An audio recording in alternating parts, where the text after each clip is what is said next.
Professor, nosso público é composto pelas mais variadas pessoas e as mais variadas formações. E existe um interesse muito grande, inclusive dos leigos, né, de quem não é da área jurídica, e entender um pouco essa inter-relação entre o direito natural e o direito positivo, se uma coisa enfim, pode conviver com a outra, a gente sabe que de algum modo acabam convivendo, né? Enfim, queria que o senhor explicasse aí para o nosso público leigo, e mesmo para os bacharéis em direito que mataram as aulas de filosofia do direito e hoje têm interesse em resgatar esse conhecimento.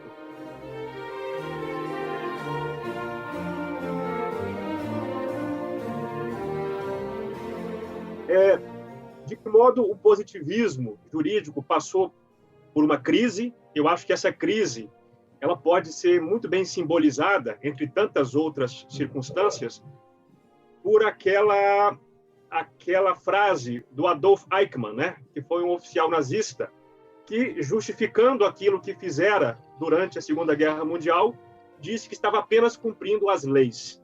E isso isentou para ele, a consciência dele, de qualquer mal feito que ele, de fato, fez. Então, isso demonstra um pouco a crise do positivismo jurídico e eu queria que o senhor nos desse essa luz. Assim, o que significaria hoje o resgate do justnaturalismo clássico, não é? E se quiser também dizer, a gente espera isso, como é que a obra do José Pedro Galvão de Souza pode ajudar, de algum modo, coadjuvando com outros autores, a que nós repensemos esse resgate hoje em dia. Muito bem, muito bem. Olha, eu vou confessar uma coisa aqui muito entre nós, né? Eu, ultimamente, por força mais da idade do que por outra coisa, venho ocupando locais de aula de pós-graduação. Mas, na verdade, eu nunca passei de ser um professor para aluno de primeiro ano. É aquilo que eu gosto de fazer, dar aula para alunos de primeiro ano. Então, vão me perdoar que eu aqui me demonstre tal como sou. Eu quero dar exemplos simples, porque é assim que a gente deve, talvez, revelar as próprias fraquezas e tentar ensinar um pouquinho daquilo que julga ter aprendido ao longo da vida. Professor, eu suponho que em matéria de metafísica todos nós somos alunos de primeiro ano. Eu acho que pelo nível de inteligência, de um modo geral, do mundo, acho que todo mundo é aluno de primeiro ano. Tem razão. Mas sabe que eu fazia o seguinte para alunos de primeiro ano? Então, vou fazer exatamente o que eu fazia em sala de aula. Eu começava nas minhas aulas e dizia assim: senhores alunos, já leram o Processo de Kafka? Era evidente que não, provavelmente nem os alunos de quinto ano leriam, e muita gente já formada não leu, e bastaria ter lido só as 2 ou 3 primeiras páginas para já estar bem, não precisava ler o livro inteiro, bastava ler as 2 ou 3 primeiras páginas. E, como ninguém tinha lido, eu contava. Eu disse: olha, imagine o seguinte, um pobre de uma personagem lá, o Joseph K., está no seu quarto de pensão, quando 2 oficiais de justiça batem a porta e dizem a ele assim: olha, o senhor está sendo acusado de um crime, então o senhor saiba que o senhor vai ser condenado, nós estamos só avisando o senhor. E ele pergunta: mas qual o crime que eu cometi? E os 2 oficiais de justiça dizem: olha, nós não precisamos dizer crime nenhum para o senhor. O senhor acha que o Estado ia perder tempo e dinheiro processando alguém se essa pessoa não fosse culpada? E quando eu contei isto, os alunos se rebelam. Não, isso é absurdo, professor. Como condenar alguém sem defesa? Não é verdade. Mas escutem, deixa eu perguntar uma coisa para os senhores. Os senhores sabem qual era a lei penal vigente na Tchecoslováquia, na época em que se passa essa história, na época em que viveu Franz Kafka, o autor do livro? Não sabemos. Então, como vocês estão dizendo que isso é injusto? Não, porque é injusto condenar alguém sem defesa. Eu falava: pois é, meus amigos, bem-vindo ao direito natural. Ou seja, há algo que, independentemente da lei vigente em um país, é uma exigência jurídica por natureza das coisas. Essa é a lei natural. E, na verdade, o grande problema que nós temos hoje na linguagem comum do direito, no ambiente jurídico de gente de boa vontade, diga-se de passagem, mas que foi gente formada por décadas de ensinamento jurídico positivista, é que não consegue entender o direito natural como algo vigente. Só tem o direito natural racionalista na cabeça, ou seja, o direito natural como um projeto de código ideal que nós gostaríamos de estabelecer numa sociedade utópica, etc. Não, não é isto. O direito natural é vigente. Ele está em vigor. Se nós o obedecemos ou não, é outro problema.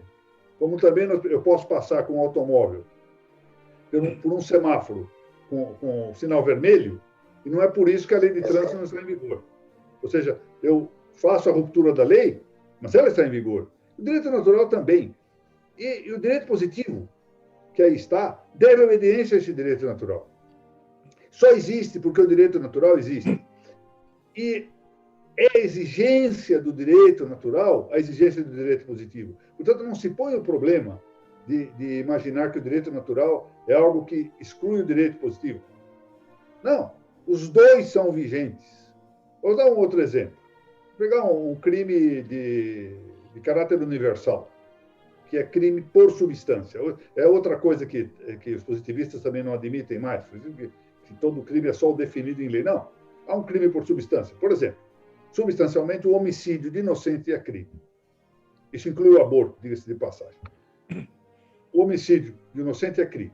Mas, veja, é crime de acordo com a lei da natureza, é crime de acordo com a lei natural, mas a pena correspondente não está prevista na lei. Esse é o papel do direito positivo. Aí se dá a unidade de complementação, unidade de complementaridade entre a lei natural e a lei positiva. Outras vezes, basta simplesmente a presença da lei natural, muitas vezes constante de um texto legislativo, como forma de reconhecimento que o Estado faz da existência dessa lei natural. Por exemplo, ao definir, como define bem a nossa lei, que casamento é a união entre homem e mulher. É a lei natural, que está presente na lei. De outras vezes, é o direito positivo se chocando com o direito natural. E, na verdade, aí não há propriamente direito positivo, porque há uma corrupção da lei, porque a lei positiva não pode contrariar a lei natural. Então, o que eu penso nesse momento é que nós temos que mostrar claramente aos adeptos da lei natural, do direito natural, que não se trata de um código ideal, como os idealistas propuseram. Não se trata também de apanhar a Declaração de Direitos da Organização das Nações Unidas, que ontem condenava o aborto como ofensivo dos direitos humanos e hoje diz que o aborto é um direito humano, e dizer que aí está o direito natural. Isso é o direito natural nada. Não é coisíssima nenhuma. É uma declaração que eventualmente pode ter normas de direito natural, como pode ter outras normas absolutamente alheias ao direito natural. Agora, foi bem observada esta referência a Eichmann, porque há uma cena de um filme muito interessante que põe à mostra isto, que quando começam as violações que o nazismo praticou, ou que o comunismo russo praticou, essas violações começam no dia em que nós aceitamos uma ordem para agir em contra da lei natural e contra a nossa consciência também. É isso que precisa ter. Nesse momento, quando nós traímos a nossa consciência, quando julgamos contra a lei natural, pronto. Aí começa a barbárie.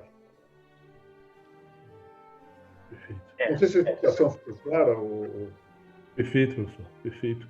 E o Eichmann também é um bom exemplo para dizer que existe crime por substância, né?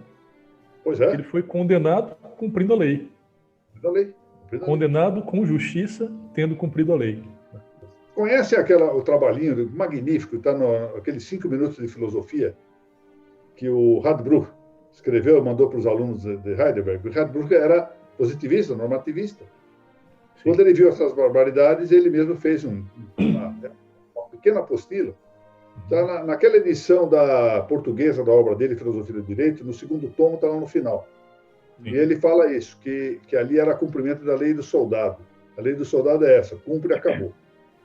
Isso não é a lei do jurista em geral, não é a lei da liberdade.